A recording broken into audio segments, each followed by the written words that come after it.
We are going to begin here with what appears to be the largest abuse scandal to shake the American Catholic Church yet. And the men of God who were responsible for them not only did nothing, they hid it all for decades. The landmark report, compiled by a secret grand jury report, claimed children were abused for decades by men described as predator priests. Documents from the diocese's own secret archives formed the backbone of the investigation, corroborating accounts of alleged sexual abuse and systemic church cover-up, mirroring a worldwide pattern where abusers are moved from parish to parish. And the report says church leaders protected the priests in a cover-up that went all the way to the Vatican. Because of a systematic cover-up that included high-ranking church officials and allegedly went all the way to the Vatican. This is the priest you say abused you? Yes. John Doherty was molested by his family priest for 2 years, beginning at age 10. Is this report enough vindication, or are you fighting to change laws? This report is just the beginning battle of the overall war. And just last month, Cardinal Theodore McCarrick resigned. The former D.C. Archbishop was accused of sexually abusing minors and adults for decades. We should emphasize that while the list of priests is long, we don't think we got them all.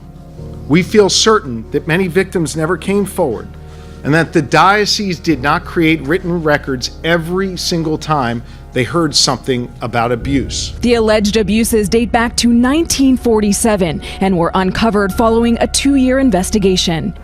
I'll believe the bishops if they give us the opportunity to find the justice that we need.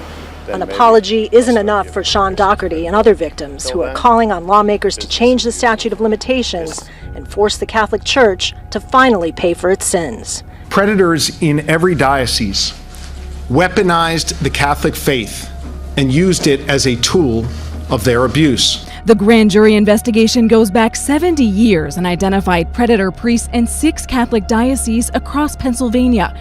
Understand, Judy, this isn't a matter of interpretation back and forth.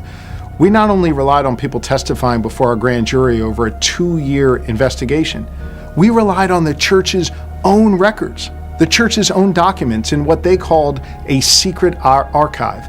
This is the report, nearly 900 pages long. The former bishop there, Cardinal Donald Wuerl, spoke to us before the report was released. I think the report is going to show that during my tenure, we acted very appropriately with many times removal from ministry totally and completely. Did you ever move priests quietly to another? That wasn't our process. Because I did speak with a victim who said his priest that he alleges abused him was moved. I can't speak to any particular case. But according to the grand jury, in 1991, Wuerl reassigned an accused priest, Ernest Payon, to the Reno diocese. In 1995, he returned George Zerwas, who the report says was a member of a pedophile ring, to ministry. Wuerl even presided over Zerwas' funeral. He also approved monthly sustenance payments of up to $1,000 to Richard Zula, also a member of the pedophile ring after Zula's release from prison. It's frankly shocking that the priests and the bishops and the monsignors and the cardinals knew about all this and weren't shocked and sought to cover it up. In some cases, the perpetrators were even promoted. When you say the cover-up reached all the way to the Vatican, explain what you mean. There were documents in the church's own secret archives where bishops notified the Vatican of the predator priests, notified them of their plans to pass them from place to place. And we have no proof that the Vatican did anything about it other than keep it quiet as well. More than 1,000 child victims over decades. There's no other way to sum it up other than saying that this is the most comprehensive report done into clergy sex abuse in the history of this country. So we're saving the galaxy again? Who else is going to do it? This morning, Hollywood heavy hitters showing their support for now fired Guardians of the Galaxy director James Gunn.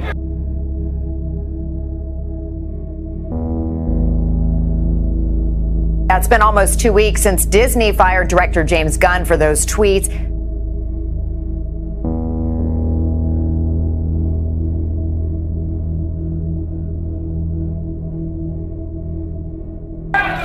Actors Chris Pratt, Zoe Saldana, Bradley Cooper, and Vin Diesel joining fellow cast members asking Disney to reinstate Gunn. The star signing a statement reading in part, "We cannot let this moment pass without expressing our love, support, and gratitude for James." Gunn was fired earlier this month when old tweets where he joked about child rape, AIDS, and the Holocaust resurfaced online.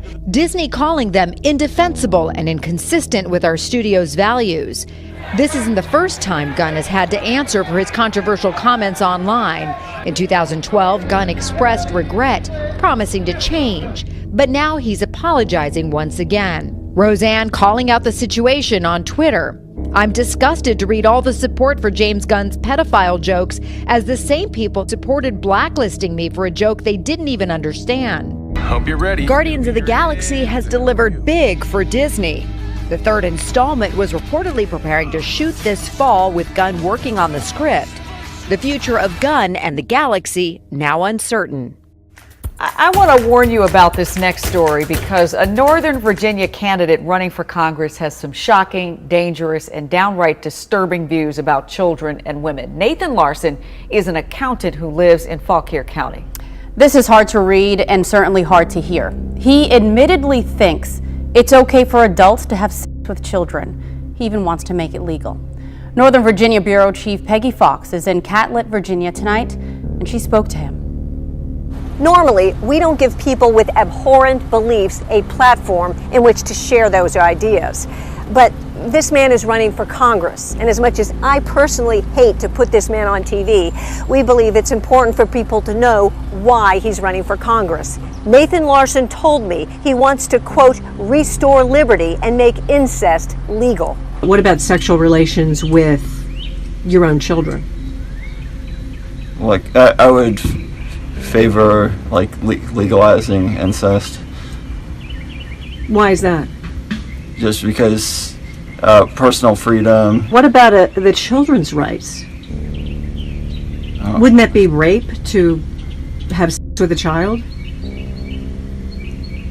Well, like with girls, I mean, I just believe that it should be for fathers to make those decisions. And you don't find anything wrong with that?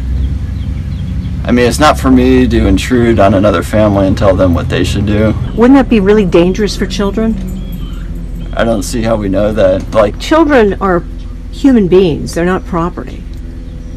What about their protection? The law doesn't treat them as having the full rights of adults. Nathan Larson also told me he doesn't think wives should be allowed to accuse their husbands of rape.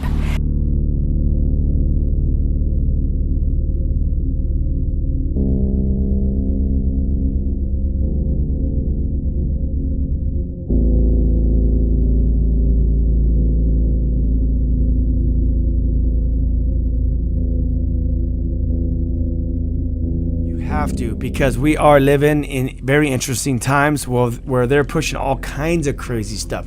We're going to talk about pedophilia right now. Yeah. So recently there was a video that came out. It was actually in the news, but it was a TED Talk, and it was a girl talking about pedophilia, addressing pedophilia. Yeah. Because this whole sexual trends with sexual identity and transgender revolution and the LGBTEQ or whatever, Z, right, whatever it is now, they keep adding things. Now they are trying to bring pedophilia into the LGBT community. Yeah. And the TED Talk, basically this girl was saying, there's pedophilia and then there's sexual offenders. So you could be a pedophile, which is like, okay, you're okay. If you're a pedophile, it's okay. You're born this way. You're born this way. That means you like to have sex with children. It's okay. You're a pedophile. That's what this girl is trying to convey. That's what the girl's saying. You're a pedophile. Well, maybe you're born this way, and that's okay as long as you don't ever act out on it. So if you're a pedophile, you're okay. That's what she's trying to say. So it's only bad is if you act out on it. So being a pedophile, liking to have sex with little kids, is okay in your mind and everything, but you just can't act out on it. So they want to include you into they want to include it into the LGBT community. Right. It's crazy. Is that crazy? No. Like they're giving a green light. This is disgusting. This is like this is like the worst thing. This is like horrible to even be thinking about this. Yeah. You know what I mean? So then I get a link from you this morning about the comedian.